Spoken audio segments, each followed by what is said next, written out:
on the June 27th edition of Money Life. From the bottom on April the 7th, the market has risen by 27% in just a few months. That's awfully high very quickly. At some point here, we're going to have some kind of a mean reversion, and it's likely to be nasty. That's John Kosar, Chief Market Strategist for Asbury Research. And yes, he sees trouble coming. But when we're talking technicals today, he is full on, risk on. In other words, he thinks the market, which has gotten back to record highs, is going to do what it does at record highs, which is make more highs. He'll discuss what his indicators are telling him now and when that change might be coming. But up first, Mike Schuler, manager of the Allspring Income Opportunities Fund, who will be here discussing the relative safety and the absolute yield attractiveness of junk bonds. Plus, in the big interview, Dustin Reid, chief strategist for fixed income at Mackenzie Investments, has a surprising forecast for what he thinks the Fed is going to be doing when it finally makes a move on rates later this year. We have a job to do now. Let's do it. Yes, let's do it indeed. The job we have is Money Life for June the 27th. I'm your host, Chuck Jaffe. Thank you so much for joining me. We have a great show planned and executed for you today, and executed with a little bit of trouble. You know, you've heard me say, like, the times that are tough to book the show, we're right at it right now. As you get to July the 4th, it's terrible to book the show around July the 4th as you get into the holidays, because you have all the people who they just finished the school year, and so they're headed for vacations, taking advantage of the holidays, etc. It can be very tricky to do it. And we had some issues the last couple of days with a bunch of cancellations, which seem to come in waves. Like you go a long stretch where nobody cancels for like 6 weeks or 8 weeks, and then you suddenly go, wait, hold it. What? You're canceling now? And the cancellations are a problem because I am heading on the road. This weekend, we are going to see my family. Specifically, we're going down to a baby shower for my daughter, Whitney, who, as you know, if you listen to the show regularly, is expecting in August. It will be our first grandchild. Can't wait. Super excited. But I haven't actually been around her while she's been pregnant. And I get to do that this weekend. And so the travel adds a little bit of pressure on getting other things done. But I don't think it hurt the show because we worked really hard. I'll point out that the other thing that is happening that makes it a little bit difficult right at this time is that if it weren't for some travel plans involving my family, I would be at the Morningstar Investor Conference in Chicago right now. But A, my sister, who lives walking distance from where that conference is being held now, is traveling, so I don't get a chance to see her. And B, I couldn't have stayed because I would have had to get out to the event for my daughter. Last year, I did not attend Morningstar because it was the same time, and that was when Gail and I were throwing our wedding celebration. So somehow in 30 years in which I've missed Morningstar maybe 6 times, 2 of them have been the last 2 years. And it simply meant that, there's a whole bunch of managers who are tied up in meetings and things along those lines who might be the kind of folks we normally would talk to and who I'd be talking to if I were in Chicago, but I'm not. And there is a lot to talk about because, by the way, the market regained record highs. Just briefly, but the S&P 500 index, if you want to use that as your measure, the NASDAQ had already gotten past record highs, surpassed its all-time record high on Thursday. It touched the high in the session of 61.44, and then it settled back to 61.41. It was the first time it had beaten 61.44.15. It's 0.66 was the peak, so it didn't beat it by a lot. But that was February the 19th. So now we have officially had a new high, not a record close. And oh, by the way, that was 88 days ago. But remember, in that time, the market dropped nearly 20% from its February peak. It got below 5,000. It was 49.82 on April the 8th. And so, yeah, what you hope is that the market doesn't just touch highs, it recaptures highs, and then it gets a lot more highs to come. That's what you want. Well, I'm traveling to see family this weekend. The financial story of the weekend, to some extent, might be Jeff Bezos's wedding, this whole thing where they're doing this enormous party in Venice. And while everyone is talking about the excesses of it, and there's absolutely no question that there are huge excesses, I just want to point out that on a relative basis, the vast majority of people who are just throwing an ordinary wedding are spending a lot more than Jeff Bezos. You know, you're going to hear all about the excesses of the couple. And yes, it is excessive. It's just, yeah, the stuff that I've seen, and I don't spend too much time watching it, has just been, let me change now. I don't need more of this. But I will simply point out that it's a lot different if you figure it out on a relative basis for what your worth is. If you are making a massive salary, let alone being worth billions of dollars, you can do things that are very different, right? There used to be that show, My Super Sweet 16 on MTV back 20 plus years ago. And you'd see these people who were buying their kid a luxury car for their 16th birthday. And of course it was outrageous. But the flip side of it is that if the parent was a billionaire, relatively speaking, buying a $50,000 car was the same as an ordinary average couple going, we're going to buy you your first laptop, which kids were getting back in those days, and it would cost a couple of $1,000. There have been estimates that Jeff Bezos earns $8 million an hour. So if that's what he's earning, mind you, his salary is like $80,000, right? But he's got a net worth that's been estimated at $220 billion. If he spends $80 million, that's 10 hours of earnings for the guy. Whereas the couple who throws a wedding and spends $25,000 to $50,000 is in many cases spending 20% of their annual income or more. Basically, whatever he's spending is meaningless. Now, it wouldn't be meaningless if he was spending it for you and me. It wouldn't be meaningless if he were donating that amount of money to a charity. But for all you're going to hear, yeah, it's meaningless. So my suggestion, don't pay attention to it. Do what you're supposed to do this weekend, like get with your family and, don't worry about what some other guy is doing with their money. Hopefully you're doing okay with yours.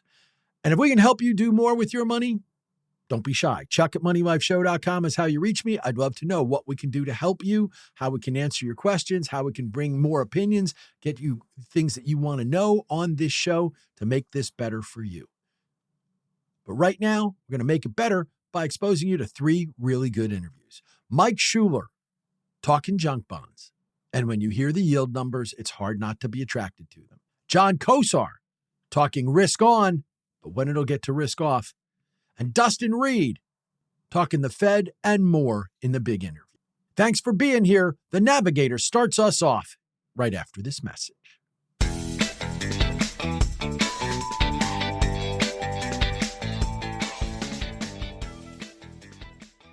Mike Schuler, co-manager of the Allspring Income Opportunities Fund, is here. We're talking high-yield investing now on The Navigator. This is The Navigator, where we talk about all-weather active investing and plotting a course to financial success with the help of closed-end funds. The Navigator is brought to you by the Active Investment Company Alliance, a unique industry organization representing the full spectrum of the closed-end fund business, from investors and users to fund sponsors and creators. If you're looking for excellence beyond indexing, The Navigator will point you in the right direction. And today, we're looking into the potential for generating high levels of current income safely, and we're doing it with Mike Schuler, co-manager of the Allspring Income Opportunities Fund, which trades under the ticker symbol EAD, and you can learn more about it, Mike, and all of the other funds that he works on by going to allspringglobal.com. And if you're hunting for more information in general about closed-end funds, interval funds, and also business development companies, include AICalliance.org into your search. It's the website for the Active Investment Company Alliance. Mike Schuler, welcome to The Navigator. Thank you for having me, Chuck. Now, one thing I know that's a little bit different about your management style with EAD, with Allspring Income Opportunities, is that you focus on a 6-month investment horizon to try to figure out where the market's going next. And this is a tough time for a 6-month look because, well, you got sticky inflation and you've got a Fed that's looking to limit its actions, and you've got a ton of headline risk covering everything from tariffs and economic policies to wars. So how about we start with your outlook for the rest of the year in the high yield market? Yeah, there is a lot going on within the 6 month outlook that we typically employ as we think about how we're going to position our funds. Typically, we do that because we think it tends to minimize the number of variables. Obviously, this is a really unique period in time, as there are many uncertainties that you outlined. But I think as we step back for a moment, the key driver for high yield returns is really the default rate. And one of the key inputs there is the strength of the economy. Recessions tend to lead to default spikes that cause spreads to widen out and yields to move dramatically higher. As we think about the next 6 months, though, we really think that sort of left tail or worst case scenario of a recession has receded into the background. Obviously, you see that priced into risk markets across the board. And we really think the most likely scenario now is sort of a muddle through economy. And a muddle through economy is going to be supportive for high yield, where defaults are very low right now at 1.1%. And, we would expect in that kind of an environment, high yield should continue to do well and the default rate will be manageable. Is there a reason why the default rate has stayed as low as it has at a time when rates go up? Because it's normally pretty much linear. You raise rates, default rates go up. And we really haven't seen that. Although I will point out on the BDC front and a little bit from what I was reading into the high yield market, we saw maybe a little blip up at the first quarter of this year. So did you see that blip? And is there a reason why we haven't had the normal tie between higher rates, higher default? We did see a blip, particularly when rates moved up starting in 2022, because they did move up so sharply. One of the advantages of the high yield bond market, though, is the issuers tend to lock in their rates for a longer period of time. And that enabled them to sort of ride out the worst of the volatility. But I think the key here really is the rise in rates was accompanied by a really strong economy. And I think that strong underlying economy translated into really good financial performance for most high yield issuers. And I think the other thing it's worth noting is that we did just go through a default cycle in 2020 during COVID. A number of the weaker companies did default at that point, leaving us with a slightly stronger cohort to be able to manage through this period of higher interest rates. You divide the high yield world in a lot of different ways. Sometimes it's based on quality, sometimes it's based on expected return, et cetera. But given the risks that you see out there and the fact that we're not worried too much about defaults and the rest, what is the sweet spot for you right now? I mean, in high yield, is there an area where you're particularly focused? Yeah, right at the moment, we're really focused on, bonds that yield between 7 and 10%. And just for reference, the high yield index yields in the low 7% area. And I would contrast that with sort of the distressed portion of the market that yields over 20%. We're largely avoiding that portion of the market. As I mentioned earlier, the default rate is just 1.1%. So any company that is yielding 20% has significant problems of its own. And generally speaking, we're avoiding that. However, we do like that 7 to 10% yielding portion of the market. Again, that pairs well with our outlook of at least a muddle through economy at worst and possibly stronger than expected growth. So we think that gives us starting yields that put us in a good position to outperform the broader index. A muddle through economy is certainly in the middle. It's not bad. It's not worst case. But what's your best case scenario, and how likely is it that we get something better than muddle through? Yeah, I mean, I think the best case scenario would be to return to something like 2 to maybe 3% growth. It's still a little unclear how we get there, because while the president has negotiated some trade deals, and it appears that we're not going to see the worst of the tariff rates that we initially feared, tariffs still, in our view, are taxes. We view that as a little bit of a headwind.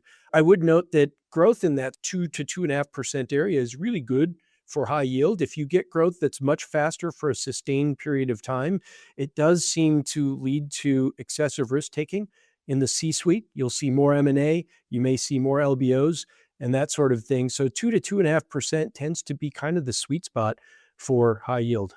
Given where things are, how much will the picture change when we start to see rate cuts? Will rate cuts be a better opportunity for you? How will rate cuts change what you see happening now? Rate cuts will help in a couple of ways. The first is that I think it would represent a continuation of the path the Fed was on before the tariffs were announced, the so-called golden path, where we see the Fed able to reduce rates without having to concern ourselves with the potential for a recession. It's sort of threading the needle in a way that we don't typically see. And the other area in which I think it helps is as rates come down, particularly on the sort of front to intermediate portion of the curve, that's a tailwind for our investments. As rates come down, our dollar prices can go up, and that's a nice tailwind for total returns in the high yield market. If we wind up seeing that rate cut, or we see any of the potential surprises out there, if we go beyond muddle through, is the real problem for investors going to be more about volatility, or is it going to be that the performance will be disappointing? Like, in other words, volatility equates to loss or danger, and high yield can be volatile, but you're supposed to take on high yield with the idea that I don't mind a little volatility. Yet in practice, that doesn't always work that way. So what's going to happen to the volatility picture, and how much will it change the trajectory? We would actually welcome a little bit of volatility. We're positioned in what we view as sort of a neutral fashion. So we have dry powder to add risk should that happen. But I think it's important for investors to step back for a moment and just note that in high yield over long periods of time, investors have been paid about 3% more in income than they've lost in defaults of issuers. In other words, you have been very well paid, in fact, overpaid for the default risk that you take over long periods of time. That includes periods that are very volatile, and certainly there are times when we see drawdowns within the high yield market. It can certainly happen. But again, I think you're always getting paid that underlying coupon that compounds over time, and I think does mute some of that drawdown. And again, I think that high consistent income is the path to attractive total returns. Considering the market that we are in and the times that we are in, can investors who are looking for yield safely take on a little bit more of high yield? Because historically, if I'm looking at general financial planners and their advice, they're like, yes, we want to put a little sleeve of high yield in, but it's always been very narrow. We've gone years without real default crises in high yield. And I understand I'm asking a guy who's a high yield manager, and you're talking from your book, so I will expect you to say yes. But I guess the question becomes, given your comfort with where we are in a muddle through place where people are looking for yield, how much of a portfolio are you telling your relatives you can put into high yield? You're right. I've been in the high yield market for 25 years. And while there is volatility, I've seen how that extra yield leads to outperformance of higher quality fixed income alternatives. I do think that it always merits a strategic allocation. There are certainly people who become concerned about the volatility and do focus a little bit more on timing and are perhaps a bit more tactical. But I think one thing it's worth noting, in the last 10 to 15 years, we've seen real growth in the broadly syndicated loan market and also private credit. I'm sure your listeners are familiar with both of those. One of the byproducts of that is, for a variety of reasons, a lot of the riskier lending that used to happen in high yield has moved to those parts of the leverage finance market. So that's left us with a higher quality cohort than we've ever had. In other words, double Bs, which is the highest quality rating within high yield, are about as large as they've ever been. So we do think that there has been a structural change within the high yield market. Perhaps that will change if we get an extended period of really high growth and we see some more froth, generally speaking, but that's not in our outlook in the near or even intermediate timeframe. Mike, really interesting. Appreciate you taking the time to join us. Hope we get a chance to follow up down the line. Very good. Thanks for having me, Chuck. That was Mike Schuler. He's co-manager of the Allspring Income Opportunities Fund, which trades under the ticker symbol EAD. You can learn more about it by going to allspringglobal.com. We're just getting started on the June 27th edition of Money Life. Up next, I'll be talking technicals with John Kosar from Asbury Research. Then it's the big interview with Dustin Reid, Chief Strategist for Fixed Income at Mackenzie Investments. Keep it right here. This is Money Life.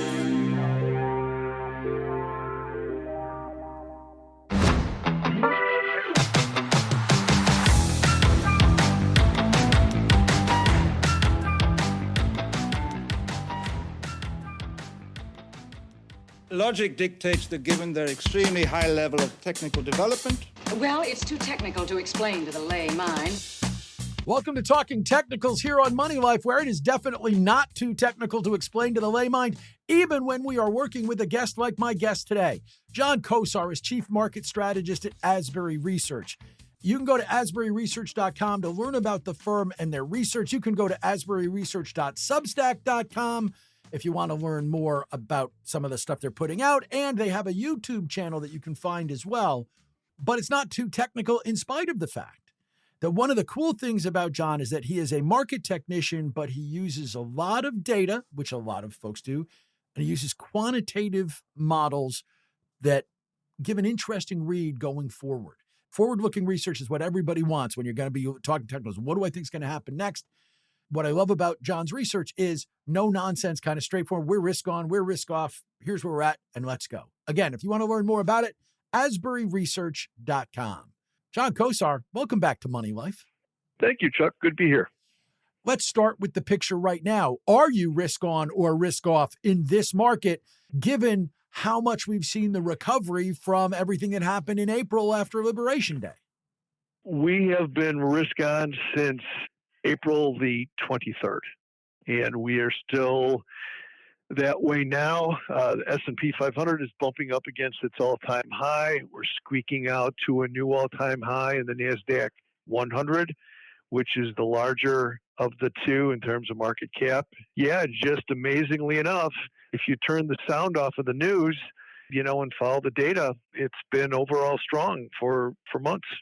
I want to go back to that April date, because when were you risked off? Because the one thing no one could forecast this year was what we were going to wind up getting and what occurred on Liberation Day and the shocks it sent through the market.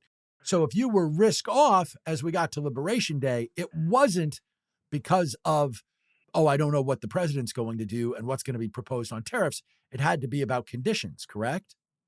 Yeah, we first went to risk off on the way down. The market peaked on February, I'm looking at it now, on February the 19th. That was the intraday all-time high in the S&P 500. We initially went risk off in our Asbury 6, which is a tactical risk on and risk off model. We initially went risk off 2 days after that on February the 21st. Now, we didn't stay risk off from that time all the way till April the 23rd. We went back to risk on for a brief period in the latter part of March, but only lasted about a week or so, and then we were right back to risk off. So the Asbury 6 model is meant to be agile. It's meant to be sensitive, but it does an extremely good job of trying to control the drawdown. For example, during the COVID collapse was February and March of 2020. The S&P was down 34% during that short period. Asbury 6 was only down 4.7% because it got out of the way. So it is active. If there's a downside to the Asbury 6, is that it's active. It's very sensitive. It's kind of like a EKG for the stock market. But again, it went back to risk on April the 23rd, and it had a little bout where it almost turned the other way once or twice, but it's currently risk on. 5 of the 6 constituent metrics that are within the Asbury 6 are all green. They're all positive. Let's dig into that a little bit. So the Asbury 6, there are 6 different components. We need to, go a little further in defining risk on and risk off, because does that mean we are sanguine on the market, or does that mean we are in the market fully and out of the market fully? And then what are the 6 basic components? Give us a definition, and how common is it for us to have 5 of them being green? The 6 include volatility, relative performance, volume, and some other indicators. But the thought behind it was, I've been doing this for over 40 years. The last decade, just kind of incrementally, the day-to-day volatility in the S&P 500 has just gotten more and more and more, just a lot more jumpy. It used to be very rare to see the market up 50 in the morning and down 50 the next day. And now it's almost ho-hum. People see it and they're just kind of used to it.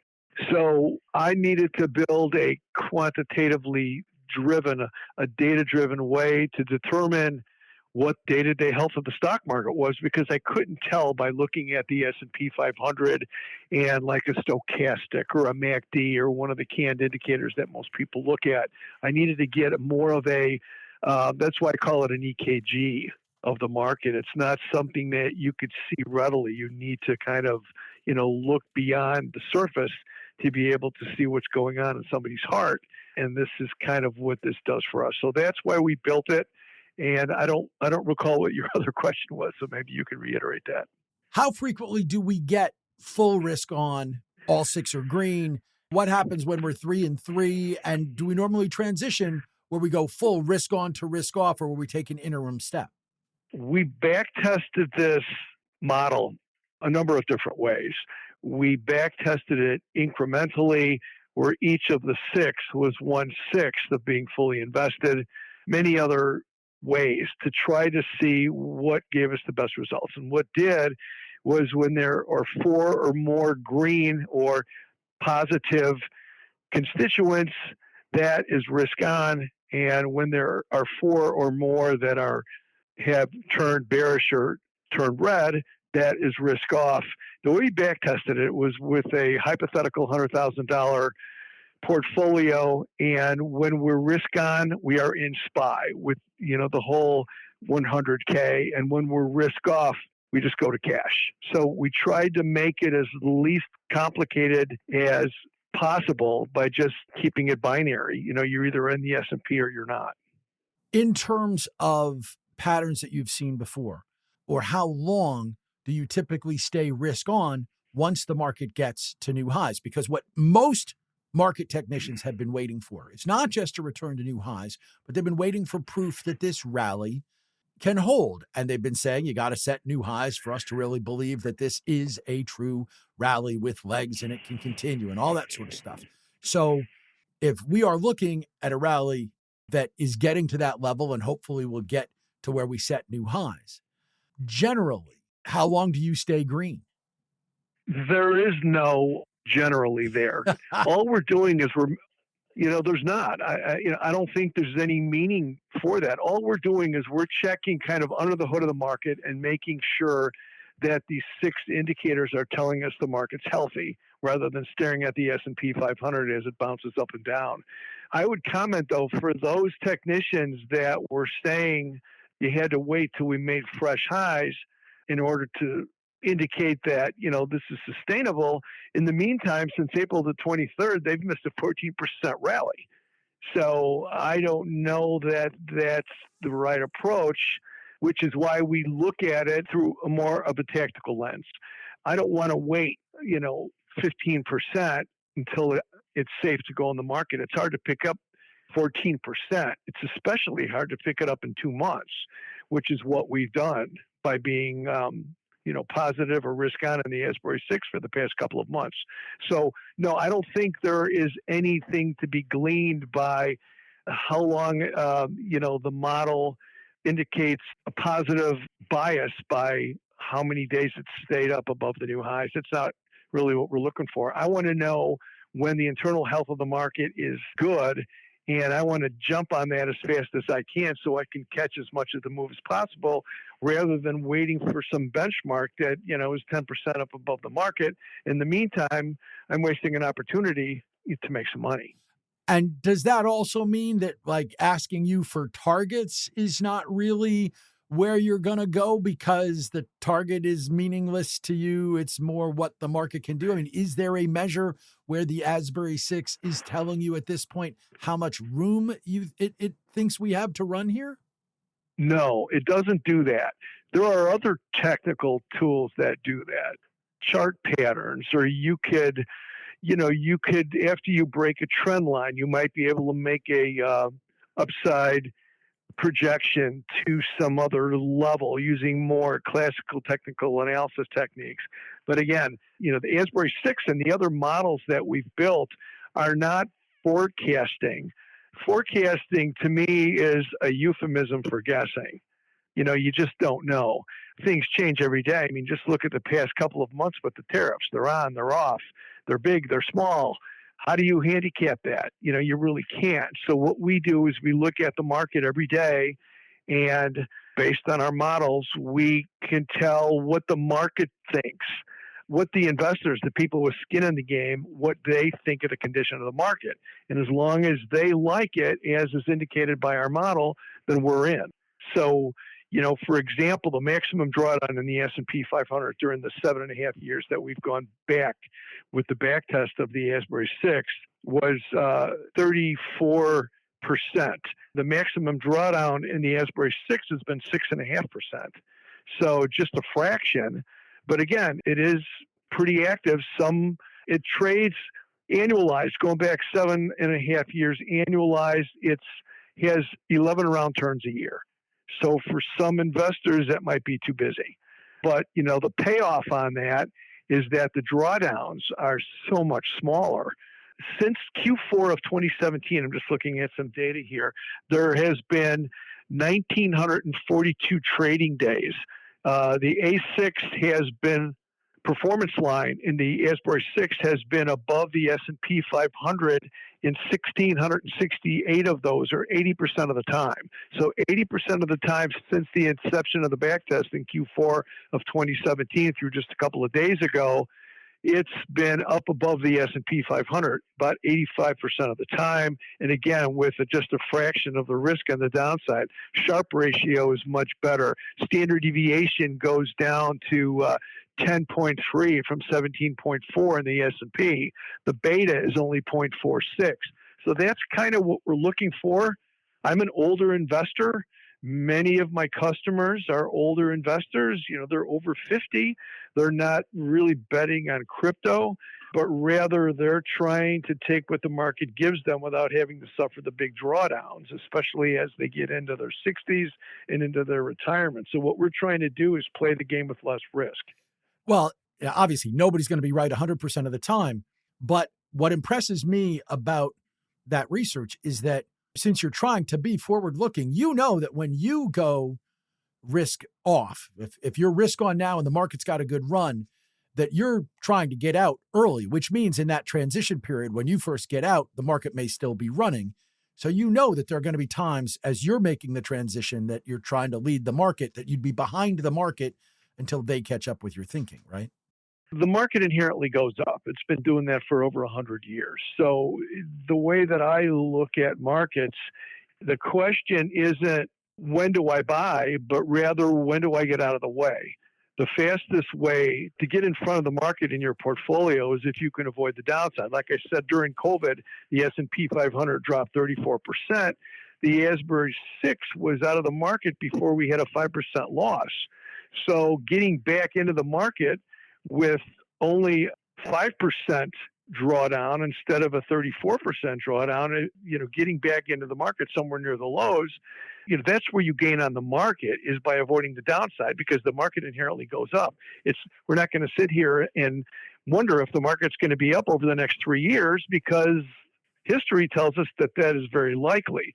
Where you can make your gains in the market is by avoiding the drawdowns, and that's kind of what we focus on. And again, right now, drawdowns, while you always worry about them, this is a market that's green lights to you. You're not worried about them now. Right now, but the other thing to consider is from the bottom on April the 7th, the market has risen by 27% in just a few months. That's awfully high very quickly. At some point here, we're going to have some kind of a mean reversion, and it's likely to be nasty because we went up so fast.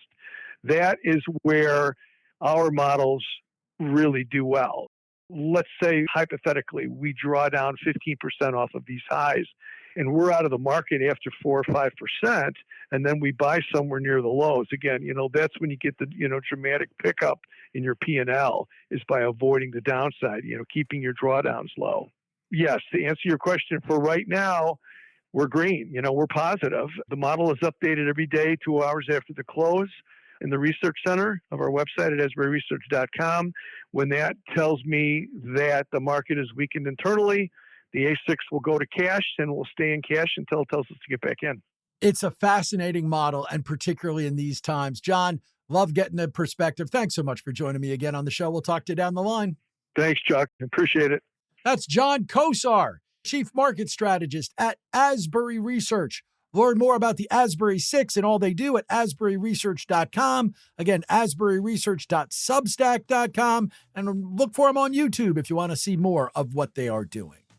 If you want to see more of Money Life, you don't have to do anything. Just settle back, relax. There's more to go on today's show, and we'll get to it right after this message.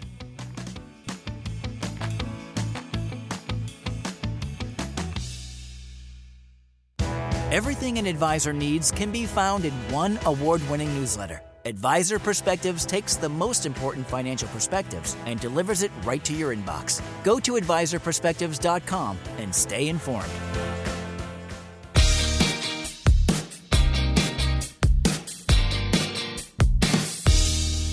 Welcome to the big interview on the June 27th edition of Money Life.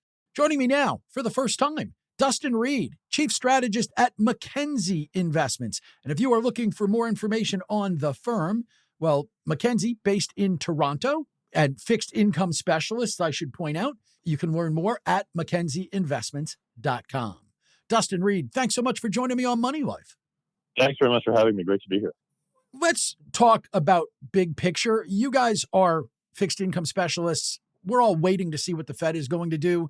What is your take? I mean, are you at the spot where you believe we're going to wind up seeing rate cuts this year? And if so, when? But also, when we see them, will they be the classic, have the impact that we expect from a rate cut? Like, hey, it's a rate cut, it's really good. Or will they be the kind of stuff we saw last year where we got rate cuts and the fixed income market kind of said, so what? I think we will see rate cuts this year, Chuck. I think we will see that happen in September. There's a lot of discussion right now happening around July. And last I looked, July was priced for maybe a 25% probability of a 25 basis point cut. But I really think that we're going to wait until September because I don't think the votes are there for July. And the more I think about it, although it's not my base case, but I'm thinking more about a 50 basis point cut in September as opposed to the usual 25.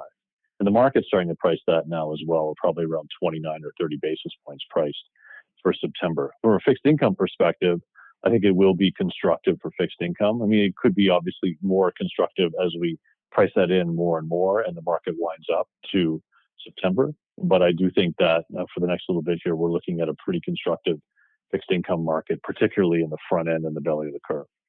If we see that 50 basis point cut, it's interesting. That might be what encourages the market to kind of have that classic reaction. That would get some things cooking and some juices flowing. Is that why they're going to do it? Like when they make the move, do they want it to have the classic impact? I don't think they want to move the market per se. I don't think the Fed really wants to create or be the source of market volatility or increase market volatility. I think it's constructive for markets as long as the economy is not massively falling away or the Fed is perceived by the market to be behind the curve. Either scenario, I think, is not necessarily great for what I would call risk appetite, however you want to classify that across asset classes. But I do think that if the Fed does 50 and looks to be getting ahead of the curve and the labor market is, probably not doing amazing, but not falling away, and inflation is not moving significantly higher, and there's not a big risk of an inflationary spike on a 50 basis point cut, then I think it could be perceived by markets and taken by markets as quite constructive across risk, and again, probably quite well for the front and the belly part of the Treasury curve. So the front and the belly part of the Treasury curve, where are you leaning in? I mean, that's about duration. Obviously, Yep. Nobody really wants to touch the long end too much at this point, but is it more Right. the mid-range? Yeah, so when we're buying duration here, we'll buy duration, U.S. duration in the 10-year space, but we'll use it. We'll buy it from a spread perspective, so we don't leave U.S. duration alone, kind of in the 10-year space. Where we're comfortable having it is more in the 2 to 5 year space, either via options or some sort of structured product, where we'll buy 2 and 5 year, and that's where we're more comfortable thinking that the U.S. curve can adjust lower and maybe even materially lower here in the next few months. One of the things that hasn't been talked about in the midst of everything else that's going on, but that was necessary if you're going to see the tariff policies work, et cetera, is we've needed to see the dollar get significantly weaker. It's gotten dramatically weaker. But from here, do you believe it gets weaker still? And if so, what's the market impact? I do think it weakens here further, and it's all tied together. I think the big driver, at least initially, for dollar weaker was slower U.S. economic output, or at least expectations of that. But really, April 2nd and the first half of April was very significant. That's when you had that asset correlation breakdown. You had the weaker dollar, you had weaker fixed income, so prices lower, yields higher, and weaker U.S. equities. And I think the result of that is that you're seeing global equity managers, non-U.S. global equity managers, not only shed overweight U.S. dollar positions in terms of all assets, not necessarily U.S. dollars, but also increase their hedge ratio of U.S. dollars. The issue with that, on the hedge ratio side, is that it's expensive to hedge U.S. dollars right now because it's the most expensive. It's the highest interest rate. Fed funds are the highest within the G10 central bank space. But as that comes lower, it becomes cheaper for those global equity managers to hedge their U.S. dollar positions, which they wanted to probably do anyway after April 2nd. So it kind of starts feeding on itself. A lower dollar increases the cheapness of the hedge ratio, and then that weakens the dollar, and then there's more hedge put on, et cetera, et cetera. So I think that's a big driver. And it's one of the key macro trades that we have on for 2025. And I still think that there are many, many innings to go in the lower dollar game here throughout the rest of 25 and even into early 26. The lower dollar, again, if we watch the market hedging, and we're talking specifically about getting into equity managers, and I know you're on the fixed income side, but if we've got, still most of the world having decided that it's the U.S. equity market that's still the best market in the world, and they've been overweight there, et cetera, we wind up seeing the market changing when it comes to hedging, and they wind up pulling some of their money. Does that accelerate at least the odds that we have a correction or some significant downturn, if not a bear market / recession? Because you can have a bear market without a recession and a recession without a bear market, but it would seem like this could lead you to both. It could. It could. I mean, the assumption there is that domestic asset managers don't step up and take advantage of that, of that buy on dips mentality or that buy on dips proposition. If international equity managers are shedding U.S. assets because they just feel that they want to, for whatever reason, domestic managers in the U.S. may say, great, we're happy to pick that up. And so it may not necessarily cause that, a bear market from an equities perspective. In terms of what you see in Canada, obviously there was tremendous amounts of headline risk, and everyone I know and talk to in Canada says, okay, fine, it's not in the headlines, but we haven't changed our minds. We know how we feel about all of this, and we're still waiting to see it play out, but there are hard feelings and they will stay hard feelings. But you've also got a market that you got to worry about. So what's the take there on the market and how that's going to play out given everything with the U.S. right now? Yeah, it's interesting. I grew up in Canada and I'm in Toronto now as we speak, but I spent 14 years living and working in the U.S. And Canada does not really wave the flag as a country really as strongly as the U.S. does. That's just the way it is. But I've never seen the country wave the flag here as much as after February. The people were very upset because we really consider the U.S. a partner, economic partner, friends. I mean, so many people have real estate. So many people go back and forth. People even work in the U.S. every day and come back. And it's a very, very tight relationship. Obviously, the trading relationship is very, very close. And I think we've come off the peak of that anger, for lack of a better term. But I don't think people are necessarily forgetting anytime soon. Canadian investors, Canadian institutional investors still view the U.S. as a very, very, if not the number one, investable market in the world. That won't change. I think it's all these things, these questions are better thought of, I think, as instead of a binary 0 or 1, it's, from in terms of degrees of freedom. I mean, if you were a 9 or a 10 before, maybe you're at a 6 or a 7 now, you're just dialing it down. But I think Canada will continue to be very, very close with the U.S. I think Carney and Trump will get a deal done. I think USMCA will be ratified. I don't think we're going to go back to the peak of hostility, for lack of a better term, that we saw in early February. And I'm not overly concerned about the longer term relationship between the U.S. and Canada. But at the same time, I think we are going to be, or at least investors and people here are going to be a little bit more on guard here for a few more quarters anyway for the rest of 25 and 26. And again, as you point out, it's not a binary, it's not an all or nothing. But everything that we talked about with Right. the Fed also impacts what the Bank of Canada's got to be doing as well. What's your take on the potential easing cycle for Bank of Canada? Because they were ahead of the Fed on that. Right. Yeah. That was a strong view that we had for a long time. And the bank started, just for perspective for listeners that may not know, so the bank here started at 5% policy rate, is now sitting at 2.75%. So the bank's done 2.25%, 225 basis points already. So the bank's done a lot more than the Fed already. So unless something goes very, very sideways here, Canada domestically, the rate cut cycle for the Bank of Canada is probably either done or close to done, maybe another 25, 50 max, unless we're talking a recession here, and then it's different. I think if the Fed starts cutting this part of the cycle and another round of, who knows, 50, 75, 100, 125 basis points, and we'll see later this year and into early 26, I don't think that the bank here is going to feel that it needs to go one for one with the Fed, because the bank's already done a lot of the heavy lifting here already. So I would look for a little bit of policy catch up, as it were, and narrowing between the Fed and Fed funds rate and the bank and its administered policy rate. Turning this back to the Fed, is there more risk in the Fed cutting too early and not getting what it wants, or the Fed cutting too late and having problems as a result of waiting too long? I think it's probably the latter. I think it's probably going to be a little bit on the late side, because and part of this is my own view. I think that unless the inflation forecasts of the Fed, of Powell, come true over the summer, and we saw what he said during the press conference last week, and we're expecting inflation-related pass-through due to tariffs happen for the June data that prints in July and the July data that prints in August. I mean, very, very banked on that. So if that does not happen, then it looks like the Fed might be a little bit high in terms of where I think most of the committee believes is neutral.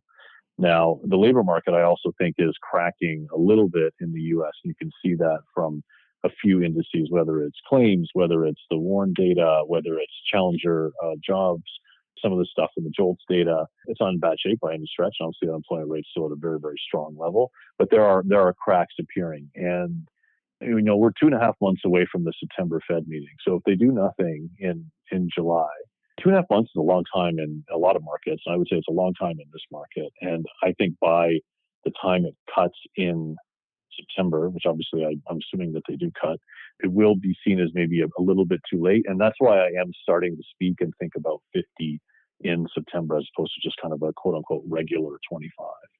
If we get to where there's some appearance that there's going to be a shadow Fed chairman, we haven't talked about this a lot on the show, but it's well known that President Trump has talked about the potential to kind of name Jerome Powell's replacement and sit him over Powell's shoulder at this point. Does that change the way you see anything? Does that have an impact in any way, shape, or form that you consider tangible as an investor? I think the market could overreact on it. And of course, we as investors have to react to how we think the market will react, which is obviously very important. Do I think it changes the way the Fed reacts, and Powell in particular?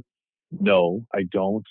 But I do think it, if it's a shadow Fed person who sits outside the system, so say like Kevin Hassett, who is, inside the system but not inside the Fed, then that's one thing. If it's somebody else, like a Governor Waller, who's already inside the system and inside the Fed and has a vote, then that might be a little bit more precarious. So I think it's important for the market to, not overreact, but also depending on who it is, and if it even happens at all, if they're inside the Fed system or outside the Fed system, I think it makes a difference, because some people would not be in the meetings and some people would still potentially be in the current meetings. And I think that matters from an optics perspective. Well, it all matters in terms of the investment side of things. It's going to be interesting to watch, but more important, the stuff that we think is really going to happen. I appreciate the perspective, and the 50 basis point cut, that's a little bit out there. We haven't heard too many of those. I appreciate you sharing that with us today. Thanks very much for having me on the program. I really appreciate it. That's Dustin Reid. He's Chief Strategist for Fixed Income at Mackenzie Investments. Go to MackenzieInvestments.com, just like it sounds, to get more information on the firm. And we'll be back to put a bow on this week on Money Life. We'll let you know what's coming next week besides the July 4th holiday before we send you off for the weekend. Stick around, the finish line's in sight.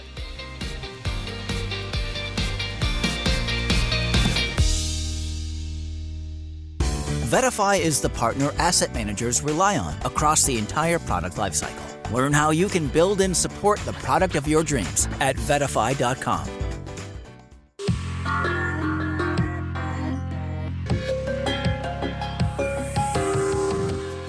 So it's another week already. It sure is. It's almost another month. Not quite another month because, well, we've got June the 30th when we get back on Monday. But we have another week. And then, there's a lot of holidays, right? We went through Memorial Day, and then we got to Juneteenth. Next week, we've got July the 4th. But we will have great shows for you leading up to that. And I hope you enjoyed what you got today. We were supposed to have Matt Miskin. I had said that he would be on from John Hancock, and he got called away. There was some family thing, and that's much more important. We will have him back on the show. But please do tell us if there's folks you want us to get back or folks that we've never had on before that you want us to try. I mean, Dustin Reid, for example, new guest for us today. So that's kind of fun. John Kosar, an existing guest. I will ask you if you want to be involved. Like, I know that a lot of you really like it when we talk technicals, but you may say, I don't love an approach like John Kosar's because it is all in or all out. And I don't want to do that with all of my money. Well, the question will be, do you want to do it with some of your money? Do you want to do it where you let this inform a portion of your portfolio? John is at a spot where he manages money for individual investors and also for advisors who want at least part of the money run this way. So he's not necessarily saying, if you give him a piece of money, he's expecting it to be the be all and the end all, like it's everything you've got. But it's an interesting approach. The question is, how useful do you find it? Now, for example, I know that John Kosar was a favorite of Rich from Orchard Beach, Maryland. Sadly, no longer with us, but he may not be a favorite of yours. And when we are looking at technical analysts, we are trying to find the right kind of styles to bring you a bunch of different information, whether it's something like John or it's Gene Peroni, who still does it by hand, or, Dan Zanger from Chart Pattern, things along those lines. Hopefully you like what you're getting and we can do this. Now, next week, we do have great things planned for you. We will, of course, take July the 4th off, and we're doing some of this around other stuff that is going on. But I can promise you, Monday show, completely worth it. The interview's already in the can because we have to do that over the weekend, and I will be traveling. But we've got Greg McBride coming back. I think Bankrate's signature study is the one on emergency savings, and that's the one we're going to talk about on Monday. We've got David Traynor putting a stock that he has been right about and then wrong about, and he's thinking he may be right about it again, back in the danger zone. And then Rob Hayworth, senior investment strategist for U.S. Bank Asset Management, joins me for the big interview. So Monday will be a great show, but it's not the only one we're going to have next week. Among the people we've got coming, Jose Torres, senior economist at Interactive Brokers, will be here. We'll talk about the latest Vantage Score credit gauge study with Susan Fahey. The numbers there, very interesting. We will be talking about a brand new type of ETF with Matt Kaufman from the Calamos funds, where we seem to only talk to him when they're doing something new and different. Well, it'll be tough for you to follow. It is a type of options-based strategy. I'm not going to give it all away. That is brand new. Calamos has just opened a fund on it. There are some others talking about opening funds on it. And this could be a new type of fund, or it could be an entirely new fund category. But I bet you're going to have something new and different that you never heard before on this show, because I suspect that this will be the time we introduce you to something. That's not to say go off and buy it, even though Calamos is selling it right now. That's to say, do you want to think about this? And we've got it, Todd Rosenbluth hasn't even put anything like this in the ETF of the week. Meanwhile, if you're looking for something to celebrate, today is National Bingo Day. I played bingo this year. There was a celebration for Gail's mother, who passed away a couple of years ago now. A thing that Gail and her sister do and that I joined them for was to go back to the facility where her mom was living and play bingo with all of her mom's friends. And it was a blast. It was a lot of fun. More importantly, perhaps, it is National PTSD Awareness Day. And if you know anyone suffering from PTSD, A, thank them for their service. B, be aware, because I have friends who've lost a friend in their circle last year, even though it was well removed from what was the trauma. The trauma was persistent in there. It's also National HIV Testing Day, and on the more trivial, it's National Sunglasses Day. Yeah, so you should wear your sunglasses at night. That's what that music was. And one that probably none of us can celebrate, or very few of us can celebrate, would be Drive Your Corvette to Work Day. Yeah.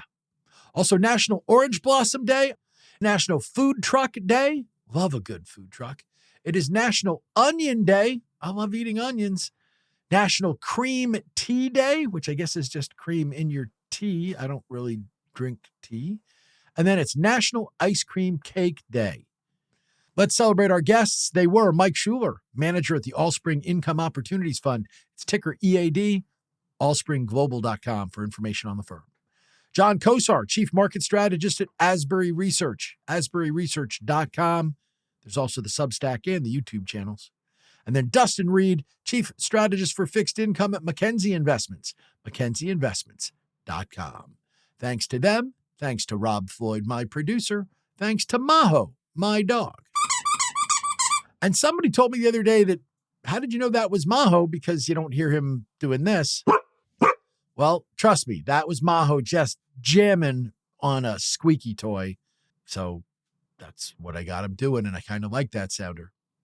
But mostly thanks to you for being here, because you make this special one worthwhile for me each and every day. The Money Life quote of the day comes from Warren Buffett, who said, "I can buy anything I want, basically, but I can't buy time." You can't buy time. I'm going to spend my time this weekend with my family. I'm going to see my daughters. I'm going to be celebrating the upcoming birth of my first grandchild and more. And I'm going to try to keep everything in perspective. And I hope you get a chance to do all of those things too. And while you're doing it, please remember, until we do this again the next time, the best thing you could do for your money is not worry too much about it. Have a great weekend, everybody. Stay safe and calm. We'll see you here again on Money Life on Monday. The people who appear on Money Life are here for your and their own entertainment. Don't take advice from us or any other podcast without doing more research and/or consulting your financial advisor. We believe our guests provide reliable information, but we can't and don't guarantee the accuracy or completeness of their statements. Opinions expressed on Money Life are those of the host and guests only and reflect their personal thinking. They're not representative policy or strategy of any employers or sponsors. This show is produced by Money Life Radio, which retains all rights to the content. If you want to use any part of this show for your own purposes, be they good or evil, you must get our written permission first. And remember, with great financial information comes great responsibility. Please act responsibly. Sucks you have to leave, Chuck.